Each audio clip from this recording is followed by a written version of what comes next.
You put the base part on the floor, and then from here you start with the back panel. It's a 50mm board that we are using now. There are different reasons why we are doing this. When we are doing a 50mm board, we allow actually ourselves to cut a 45-degree angle. And when we are doing assembly with a 45-degree angle, we get a lot of surface area that we can adhere to when you are sticking boards together. The screws that he's using here is ordinary woodworking screws, the double thickness of the board for the screws. So we have a glue where it's actually important that you have a good surface area, and you apply a dab of this Skamol glue. It's a 1000-degree non-combustible glue. So together with the glue and the assembly and mounting with the screws, you have an extremely rigid construction. So what he's doing now is actually installing the pillars that will be doing the load bearing of the stove itself. So once he's done the 3 pillars, he would put on the top base part where you could mount your stove. Everything has been cut out so it fits extremely well.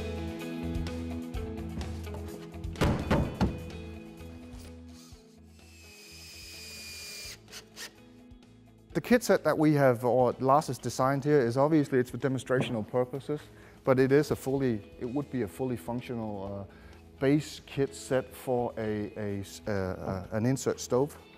The idea is that you can have a ground or a basic model, and you can have extensions to go to the roof, or if you want to go higher and so forth. The Skamotech 225, and the 225 actually refers to the density of the product, so that means it's 225 kilos per cubic meter. So now would basically be where you would do the installation of your stove. IMS has got this great fireplace enclosure. It's actually how to do it. It has installation guides, exactly how to start using the product, how to do it step by step.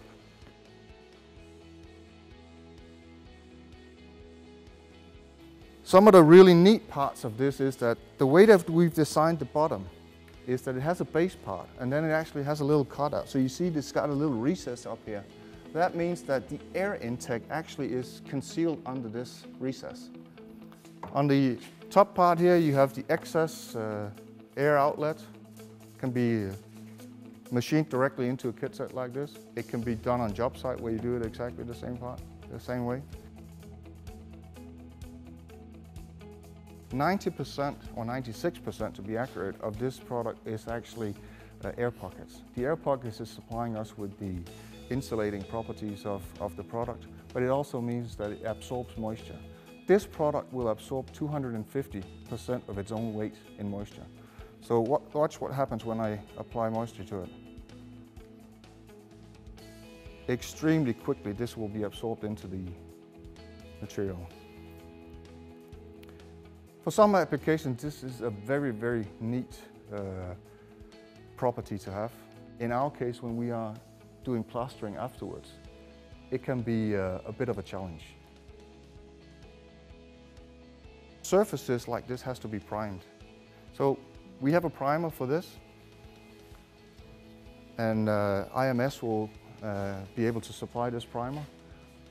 We've actually pre-primed. If you notice on this prefabricated kit set, you got a bit of a sheen of a bluish or greenish sheen to it. It's because we pre-primed it. It's an easy process. It's a ready-to-go mix. You just roll it on or brush it on, but you have to have a curing time about an hour and a half. When we do the ventilation holes, the exhaust pipe hole, and when we start to do the plastering, it can be a bit of a trick to not get into these or get this very sticky. And so we've actually done little plugs for the purpose of plastering without any hassle.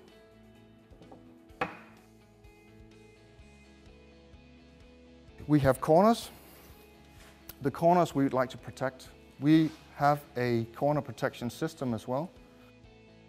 So this is actually the corner protection that we will be using. made out of plastic. And you know, typically you would say, wait a minute, this is a fireplace and there's heat in here. And that's correct.